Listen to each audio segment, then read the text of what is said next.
Good morning, students. Now we are here to start life process.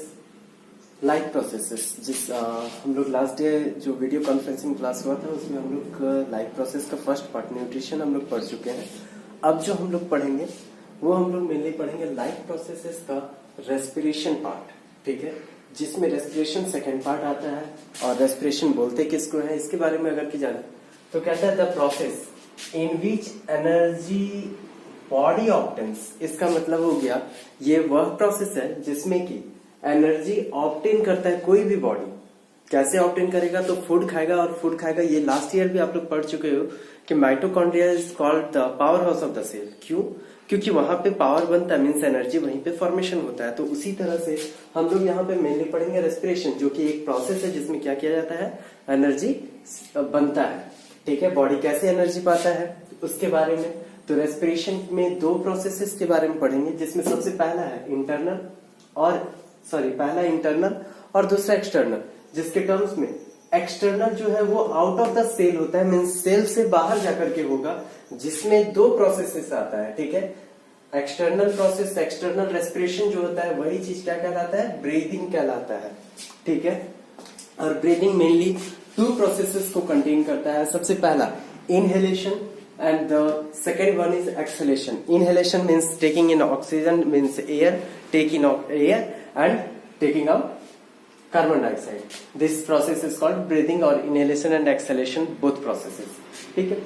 इसके बाद अब हम लोग जो टॉपिक बात करेंगे उसमें ये चीज बात करेंगे कि नसल passage means human respiratory system. ये क्या है, ह्यूमन रेस्पिरेटरी सिस्टम है। और ह्यूमन रेस्पिरेटरी सिस्टम में हम लोग यही चीज बात करेंगे कि क्या क्या प्रोसेसेस, कैसे कैसे ये प्रोसेस होता है ह्यूमन रेस्पिरेटरी सिस्टम का, जिसके टर्म्स में ये जो फिगर है ये लंग्स का बना हुआ है।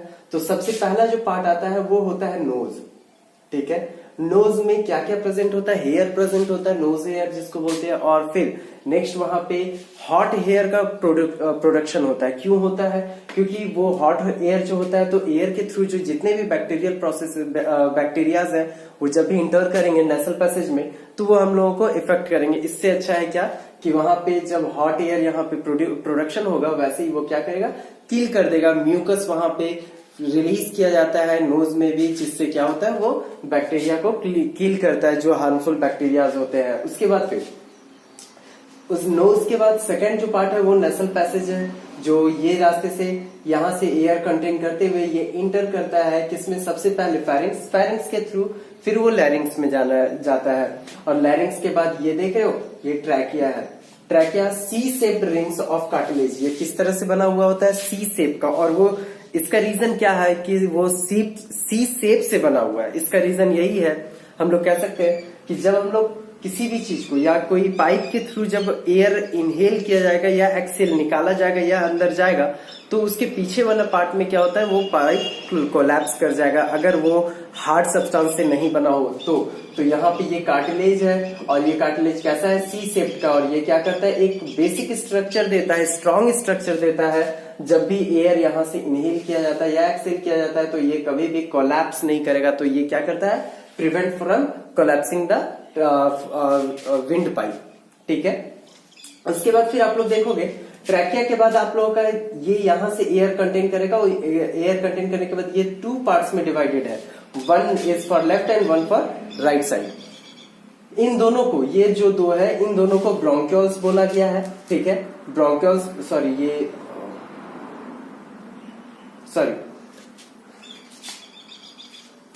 इन दोनों को ब्रोंकिस बोला गया है। और नेक्स्ट ये दोनों को ब्रोंकिस बोला गया है। और जो उसके बाद फर्दर स्मॉलर पार्टिकल्स में, स्मॉलर पाइप्स में जो डिवाइडेड है, स्मॉलर सब पार्टिकल्स में जो है इसको बोला गया है ब्रोंक्यूल्स। और इसके बाद आफ्टर दैट हम लोग एक चीज देखेंगे, जब एयर यहाँ से अंदर जाता है तो फिर एक प्रोसेस है, मान लीजिए ये इंटर किया ऐसे करके और ये इसमें चला गया, ठीक है। तो इसमें जाने के बाद ये एक पार्ट सर्कल करके दिखाया हुआ है, ये क्या बोलते हैं, इसको हम लोग एल्वियोली बोलते हैं। क्या बोलते हैं, एल्वियोली बोलते हैं। जिसका स्ट्रक्चर कैसा होता है, बैलून लाइक स्ट्रक्चर होता है। अगर बैलून लाइक स्ट्रक्चर होता है तो यहाँ पे एक क्वेश्चन आता है, क्यों होता है ये बैलून लाइक स्ट्रक्चर, इसके बारे में। तो अगर ये पूछा जाए बैलून लाइक स्ट्रक्चर क्यों होता है, तो बैलून लाइक स्ट्रक्चर में क्या होता है, उसका जो वॉल्यूम होता है वो बहुत ही ज्यादा होता है, कैपेबल होता है कि वो ज्यादा से ज्यादा मात्रा में एयर को, ज्यादा से ज्यादा वॉल्यूम में एयर को कंटेन करके रख सके। तो उसी तरह से इसका जो फिगर है वो कुछ इस तरह से होता है। ये क्या होता है, ये जैसे जैसे एयर इंटर करता है, इसमें ऑक्सीजन इंटर करता है, ये एक्सपेंड करना स्टार्ट करता है और मैक्सिमम अमाउंट तक ये क्या करता है, ऑक्सीजन को ये कैरी करके रख सकता है, ये एल्वियोली। उसके बाद फर्दर एल्वियोली है, एल्वियोली से ये एयर यहाँ पर आता है। उसके बाद फिर बाद में बात करेंगे। फिर क्या है, यहाँ पे एक हम लोग देखेंगे, ये चेस्ट कैविटी मीन्स ये लंग्स है, लंग्स के बाद चेस्ट कैविटी, ये वाला पार्ट जो है ये चेस्ट कैविटी होता है और उसके नीचे डायफ्रागम होता है। डायफ्रागम का फंक्शन है क्या, डायफ्रागम का फंक्शन है जब आप लोग सांस लेते हो तो ये डायफ्रागम क्या होता है, अप होता है, बाहर निकलता है। चेस्ट कैविटी हम लोग का बाहर निकलता है और डायफ्रागम अप होता है, ठीक है। और वही जब रिलीज करेंगे तो क्या होता है, तो जब रिलीज करेंगे हम लोग, जब भी एयर को, याद रखना, जब एयर को रिलीज करेंगे तो हम लोग का डायफ्रागम डोम लाइक स्ट्रक्चर बनेगा। डोम लाइक स्ट्रक्चर कैसा होता है, ये ऐसा होता है। तो जब एयर रिलीज करेगा, यहां से एयर आउट होगा जब, तो ये डायफ्रागम का जो शेप है ये डोम लाइक स्ट्रक्चर हो जाएगा, कुछ इस तरह से हो जाएगा। और वही जब इनहेल करेंगे तो ये स्ट्रेट हो जाएगा, ठीक है। ये इसका फंक्शन होता है डायफ्रागम का। ये क्या करता है, हम लोगों को मैक्सिमम अमाउंट में हम लोगों को एयर लेने में मदद करता है, ठीक है। उसके बाद फिर ये डायफ्रागम का फंक्शन था डोम लाइक स्ट्रक्चर का, जब एयर आउट होगा हमारे बॉडी से, लंग से, तब। और जब डायफ्रागम स्ट्रेट कब होगा, उस समय होगा जब ज्यादा मीन्स एयर इन करेंगे, मीन्स जब एयर हम लोग ज्यादा लेंगे उस वक्त क्या होगा, ये स्ट्रेट हो जाएगा डायफ्रागम। उसके बाद फिर बात करते हैं एल्वियोली का। तो एल्वियोली क्या करता है, इसका एक फंक्शन है क्या, मैक्सिमम अमाउंट का ऑक्सीजन को ये कैरी कर सकता है, ताकि क्या हो, ज्यादा से ज्यादा ऑक्सीजन ले सके और उसके बाद फिर फर्दर हम लोग एनर्जी यहां से डिराइव कर सके। इसके बारे में बात किया जा रहा है। तो देखो फिर आखिर यहां से एल्वियोली तक तो आ गया, फिर एल्वियोली के बाद ये क्या चीज है जो कि कंटेन करता है, मीन्स यहां से एल्वियोली से ऑक्सीजन को उठा करके ये सेल तक लेकर के जाता है। मतलब कौन है जो कि कैरी करता है ऑक्सीजन को सेल तक एल्वियोली से, तो कुछ ब्लड वेसल्स होते हैं। और ये भी इसका फंक्शन है एल्वियोली का, बैलून लाइक स्ट्रक्चर। तो मैक्सिमम अमाउंट तक वो जब वो उसका जो एरिया है, वॉल्यूम है, वो ज्यादा बड़ा होगा तो ऑब्वियस सी बात है ब्लड वेसल्स भी ज्यादा कनेक्टेड होंगे और इससे फिर ऑक्सीजन भी ज्यादा कैरी किया जा सकता है। कहां तक, सेल तक। सेल के किस पार्ट में, माइटोकॉन्ड्रिया के पार्ट में। सेल के किस पार्ट में, माइटोकॉन्ड्रिया के पार्ट में। और फिर सेल ब्लड वेसल्स क्या किया, ऑक्सीजन लेकर के आया है। और फिर इधर से अब यहां से फूड फ्रॉम डाइजेशन, जो हम लोग डाइजेशन वाले पार्ट में हम लोग देख चुके थे कि हम लोग जब भी फूड खाते हैं, फूड खाए उसके बाद फिर वो डाइजेशन होता था, large intestine, small intestine, further उसके बाद फिर वो एब्जॉर्ब होकर के जो फूड डाइजेस्टेड, जो प्रोटीन्स, विटामिन, मिनरल्स, ये सब में जो कार्बोहाइड्रेट्स में जो कन्वर्ट हो चुका था, वो फूड फ्रॉम डाइजेशन ये है, जिसको क्या बोला गया, C6H12O6। ये फूड का पार्ट है। और यही चीज क्या होता है, फिर वो डाइजेशन होने के बाद वो हम उस समय भी बताए थे कि वो कहाँ फाइनली पहुंच पाता है, सेल तक पहुंच पाता है। और अब क्या है, फूड फ्रॉम डाइजेशन के बाद C6H12O6, ठीक है, ये कहा बॉडी से इसको सेल तक पहुंचाया गया, माइटोकॉन्ड्रिया। जब ऑक्सीजन और ये कार्बोहाइड्रेट्स मीन्स फूड, ये दो चीज जब मिल जाता है तो ये क्या करता है, प्रोसेस करता है फर्दर, जो कि क्या होता है, CO2 plus H2O plus energy यहाँ रिलीज किया जाता है। जो एनर्जी किसके फॉर्म में होता है, ATP के फॉर्म में होता है। ATP कैसे बनता है, ये लास्ट ईयर भी आप लोग पढ़ चुके हो। जब ADP में एक फॉस्फेट मिलाएंगे तो ये टोटल क्या हो जाएगा, ATP हो जाएगा। जिसमें ये याद रखना फॉर्मूला, ADP एडिनोसाइन डाइफॉस्फेट में एक P और मिल गया तो टोटल P कितना हो गया, ट्राइफॉस्फेट हो जाएगा। मतलब टोटल P 3 मॉलिक्यूल्स में मिलेगा। तो ATP यानी कि एडिनोसाइन ट्राइफॉस्फेट इसको बोलते हैं, ठीक है।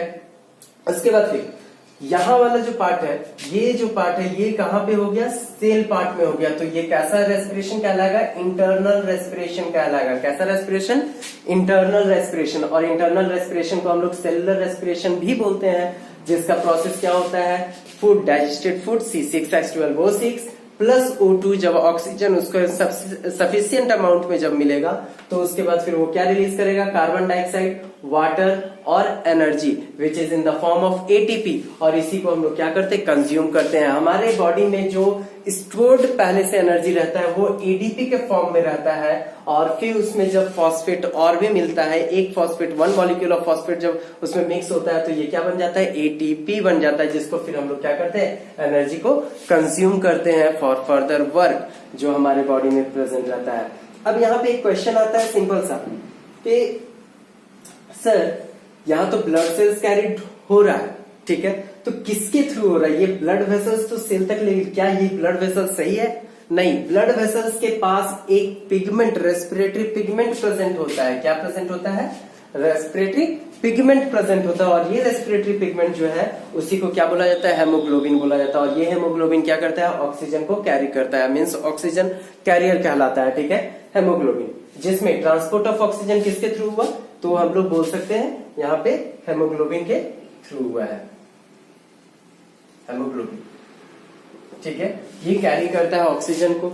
और फिर नेक्स्ट जो पॉइंट है, एक और क्वेश्चन कि अगर हम लोग इनहेलेशन किए, सांस लिए हैं और सारा प्रोसेस हो गया इतना सारा, तो यहां से फिर कार्बन डाइऑक्साइड कैसे होता है, क्योंकि हम लोग, ये हमारे बॉडी का एक रूल है कि जिस रास्ते से जो चीज जाता है उसी रास्ते से वो चीज वापस नहीं आता है, तो इसके वजह से क्या हो सकता है, तो इसके मतलब यहाँ पे ट्रांसपोर्ट ऑफ कार्बन डाइऑक्साइड जो है वो भी, उसके लिए भी कुछ ना कुछ होगा। तो याद रखना, कार्बन डाइऑक्साइड इजीली सॉल्यूबल है देन ऑक्सीजन हमारी बॉडी में किसी भी चीजों से। तो हम लोग मेनली बोलते हैं कि वो वाटर सॉल्यूबल होता है कार्बन डाइऑक्साइड, और इसके वजह से क्या होता है, वाटर सॉल्यूबल होने की वजह से high concentration to lower concentration, जो लास्ट ईयर 9th में आप लोग पढ़ चुके हैं, डिफ्यूजन प्रोसेस।